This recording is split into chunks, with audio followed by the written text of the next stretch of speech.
Good morning, everyone, and welcome back to our weekly caregiver education series, Do Your Parents Want to Stay Home? A space where we support family caregivers with real guidance, solutions, and conversations.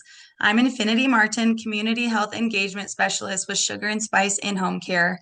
We are a nurse-owned and operated chronic disease management and caregiving agency, proudly serving Flagstaff and roughly 1 hour radius surrounding. Our specialty is helping clients truly thrive as they age in place wherever they call home. Today's discussion focuses on post-hospital and post-rehab recovery and how expert in-home support can reduce stress, strengthen outcomes, and keep your loved ones safely on the path to healing. I'm joined today by Regina Deck. She is a registered nurse, geriatric wellness specialist, nurse educator, and elder care consultant right here in Flagstaff. And beyond that, she's the president of Sugar and Spice In-Home Care. So happy to have you here with me today, Regina. Thank you. I know that was a mouthful. Oh, yeah, it's great to be back. I'm excited to talk about this topic because it affects a lot of families. Um, and I'm ready to dive in. All right, sounds good. So no one likes ending up in the hospital, but sometimes it's unavoidable. What do people need to know about Medicare rules for rehab? Yes. So this is definitely not my area of expertise, but so I'm gonna give you some just nuts and bolts about it because a lot of times people just it's hard to anticipate what's going to happen when someone gets discharged from the hospital. Um, in the first place, just being put in the hospital is never a planned event, right? So here you go, you're off, your whole world is flipped inside out. If you're a family caregiver, now you're trying to take care of your loved one in the hospital and then still take care of things at home and run your family and work and whatever you're doing. So just something to educate the the public about is the rules for Medicare upon discharge. So if a patient has spent at least 3 nights in the hospital, they've been admitted and they spent at least 3 nights in the hospital for an acute onset illness. So that just means a new onset, like a sudden onset.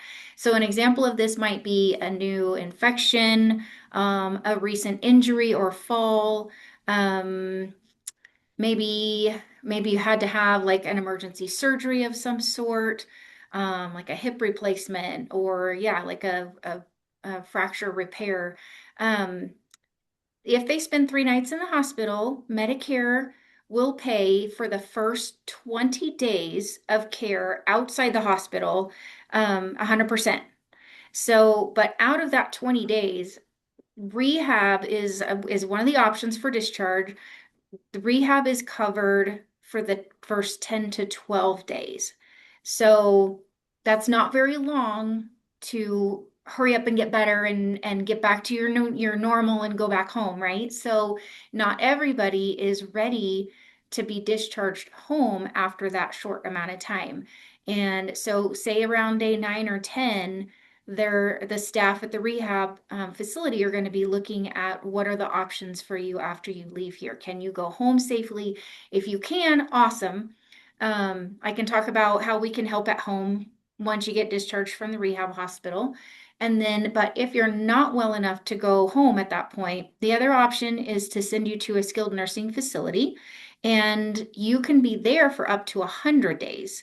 Medicare will only pay 80% of that stay. So I guess I said they'd pay up to the first 20 days. So between your 10 days at rehab and your next 10 days at the skilled nursing facility, that's covered. But then anything at beyond the 20 days, they'll pay 80%. So just, I think a lot of people are unaware that they're going to get a bill for that 20%. So if they have a secondary insurance, usually that will pick up a portion of that or all of that. But just to be aware. So I think what, sorry, maybe I'll just let you ask the next question. Sorry about that. I'm jumping ahead. That's okay.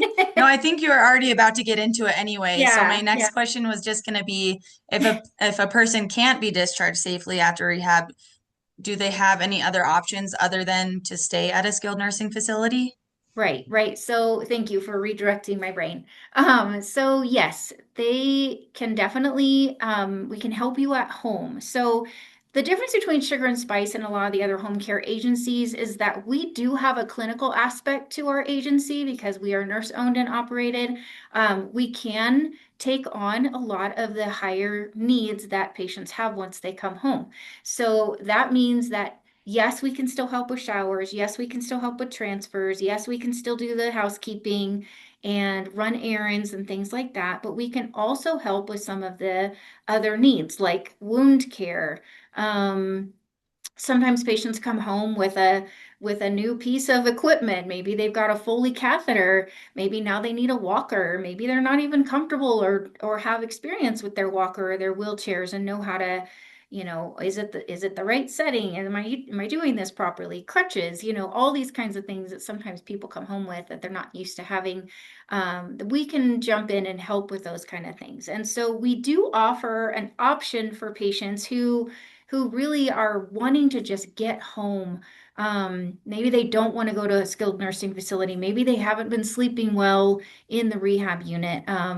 Maybe they still need some care at home. So that's the other thing is that patients can come home and they can have a home health order for physical therapy, occupational therapy, speech therapy, nursing services, and Medicare does cover that.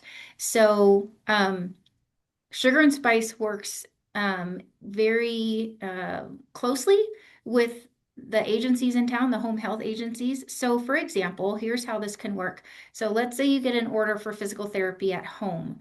Medicare used to pay for several visits in the home to help you work through an exercise program and meet your goals and then set new goals and keep going. Now, Medicare, unfortunately, has cut back the number of visits quite a bit to where you maybe only get 6 visits total. So again, depending on where this person is, sometimes 6 visits is just not enough to get them over the hump. And our goal is to, and really everybody's goal in healthcare right now, because of Medicare standards, is to help you stay home and not be readmitted to the hospital. And so that's the hospital's goal, that's the rehab goal, that is home health goal, that's our goal, and I'm sure that's your goal. And a lot of that is the goals are set due to finances because Medicare will not pay for repeat visits to the hospital for the same reason that you were there before. So in some ways they're making it difficult for patients to fully recover, to be able to go home and stay home, and so that they don't end back up in the hospital. But that's the way it is right now. So the awesome thing is that Sugar and Spice can come in and work alongside physical therapy and occupational, like I was saying. And what's cool about that is, like, for example, if physical therapy can only come twice a week, um, and and that's not enough, and they can only come for an hour. What we can do is incorporate our visits to work to include the exercise program that they have set up for you. So when we do an intake, we're gonna ask you what your goals are for recovery, what your goals are for your care. It might be, hey, I just want to get home. I want to sleep in my own bed. I want to be near my wife. I don't want to be in this rehab unit. I don't want to be in this skilled nursing unit. I just want to get home. I want to see my dog. I want to drink my own coffee in my own coffee cup. I want my own sheets, my own, just all these things that make home special. Um, and we can help make that happen in a very personal way where you have one-on-one personalized care so that we can help you with everything that you would be getting at a skilled nursing facility, but in the comfort of your own home. I hope That's that makes sense. amazing. Yes, I love that. That's just amazing that Sugar and Spice is able to do that with that skilled nursing Right, um, as well, because a lot of companies don't have that. So right, that's a really big deal. So I right. love It's an that. option a lot of people don't realize is available. So. Mhm. So how does stress affect healing and recovery for older adults? Yeah, so great question. Stress has a lot to do with it, and I'm glad you brought that up because Just being in the hospital causes a lot of stress for people. If any of you have spent much time in the hospital, it's not that they don't have excellent doctors and excellent nurses, and they do everything they can to make a hospital stay as pleasant as it can be, but it's not home, right? And so there's alarms going off, and there's other patients that are you can hear throughout the night. There's um, lights on and off. Somebody's coming in to do your lab work at 4 in the morning. There's just a lot to a hospital stay. So, what was really interesting when I was an ER nurse is I noticed that almost every single patient that got admitted to the hospital was immediately placed on a proton pump inhibitor. And that's just a class of medications that helps with the acid production in your GI system. So, anytime someone's under more stress, the body will create more acid. More acid in your stomach and in your GI tract. It ends up affecting the pH balance of your entire body. And a person who is acidic has a harder time healing. An acidic environment in the body inhibits healing. And so that's why people are immediately put on a medication to help inhibit the acid production in the GI system. So I just think that's interesting because it's just an inevitable element to being admitted to the hospital is everyone recognizes that your body is under stress and it's going to be harder to heal. Sorry. So, um, inadvertently, then being able to get home as quickly as possible can be the best place to heal. It's really the best place to heal. You're surrounded by your family. Like I was saying earlier, you've got all your creature comfort type things. You're around your loved ones, your pets. And a lot of people are very stressed out if they're in the hospital and someone that lives in their home is someone that they're actually responsible for caring for. Maybe you're the family caregiver, you end up in the hospital, now your loved one is without your care and now they start to suffer. Have a classic example of this. We have a husband wife that we care for. They're both in their late 90s. And this has happened twice where the wife has ended up in the hospital with some sort of an infection. You're usually a urinary tract infection or something like that. And or a cold. I think she had a cold one time or vice versa. The husband ends up in the hospital. This particular example is when the husband ended up in the hospital, and we would take the wife to visit him every day for a couple of hours, and then take her back home, take her to the grocery store, do the things that she needed because we're caregivers, we're caring for both of them. Um, but as the days drug on, and he probably spent about a week in the hospital, and then he was discharged to a rehab facility. He was there for the full length of time. And as these days went on, both of them started to decline rapidly. So much so that the husband was transitioned to hospice services, like end of life comfort care, hospice care. Um, and actually was discharged home from rehab because he was not improving in the rehab facility. He was actually getting worse there. Um, in turn, the wife she became very mentally unstable. I think just the stress of having him not at home where she could lay eyes on him, her mind kind of started to play tricks on her. She became very suspicious of the whole situation. She thought he was being held against his will. She needed to rescue him.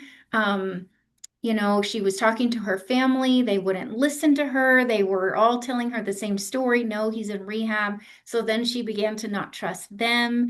And even though we were taking her to visit him each day, it still was just playing so many tricks on her mind. As soon as she would get home, she would start to, just kind of panic and think that maybe he wouldn't be there tomorrow when she went to visit, or maybe he would die tonight, or just many, many things. She wasn't sleeping well at night. And it really began to just cause this spiral effect for both of them. So I advocated for him to get home. We will take care of him at home. We will do everything that the rehab center is doing, and we will bring him home and get them back together. And that was the magic sauce. It was mind blowing to just watch how they both immediately turned a corner as soon as they were back together at home. It changed everything. And it was really funny because the hospice company, they came in, they got him set up, they've got all the end of life comfort meds there. Um, the care plan was basically written around a bedridden client because that's what they witnessed of him in the facility.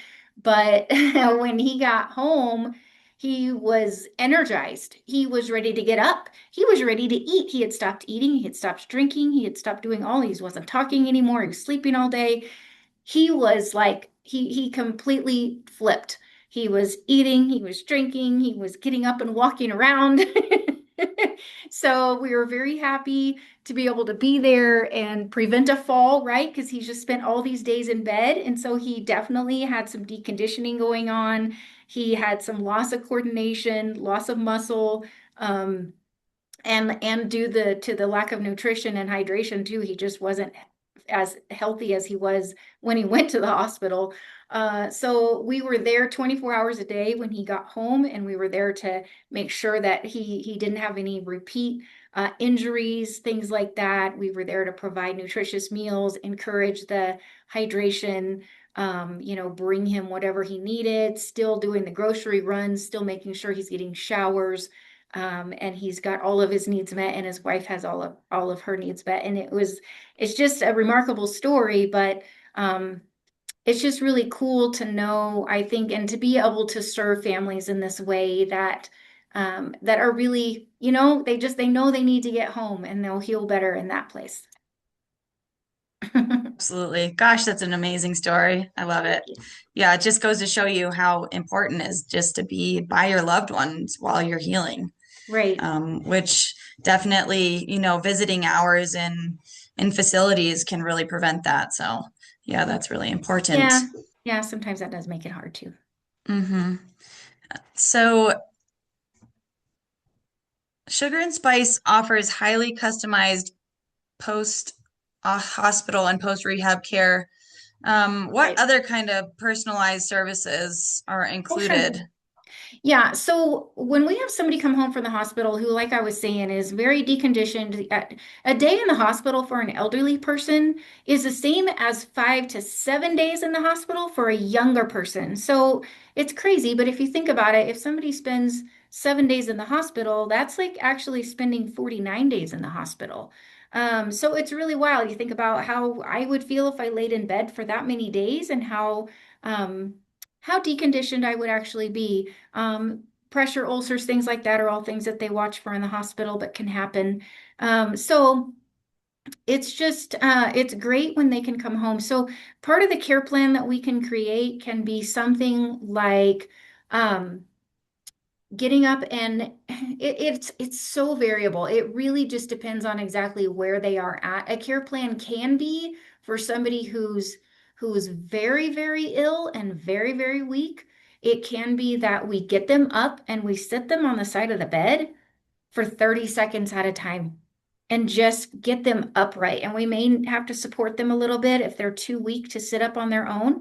But that's what I'm talking about, is like we can take folks that are not doing well at all and help them recover. So it might start with that. It might start with um, a glass of water with a little bit of lemon in it. That helps with the digestive enzymes and it helps with hydration.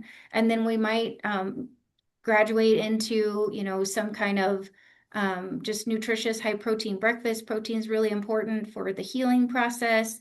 We're going to watch for high acid foods, things like that, that are going to, again, change the pH balance of the body.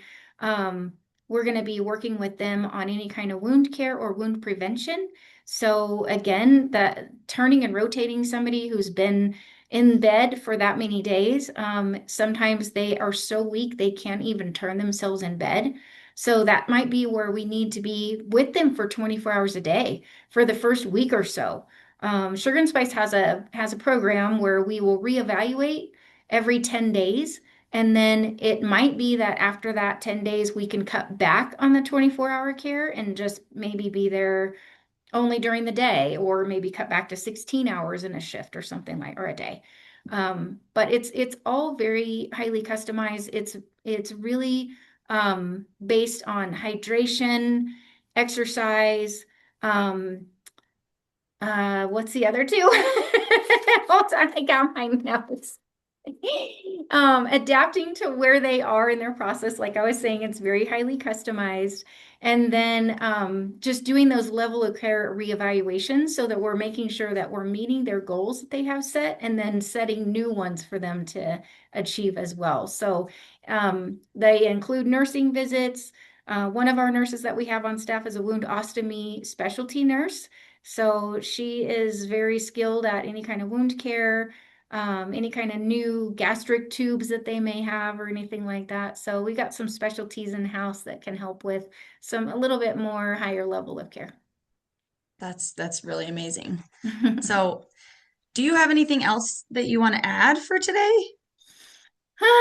um, No, I think I just want people to know that there are options for getting home and staying home. That's our goal. And for folks to know that we can again provide anywhere from an hour a day up to 24 hours a day. And we cover about an hour radius, like you said. It's a great resource for families who their children live out of state or out of town.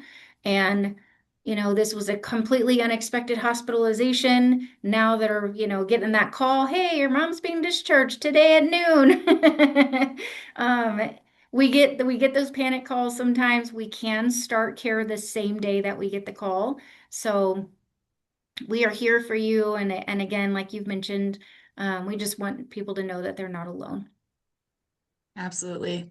Yes, call us when you need us. Sugar and Spice.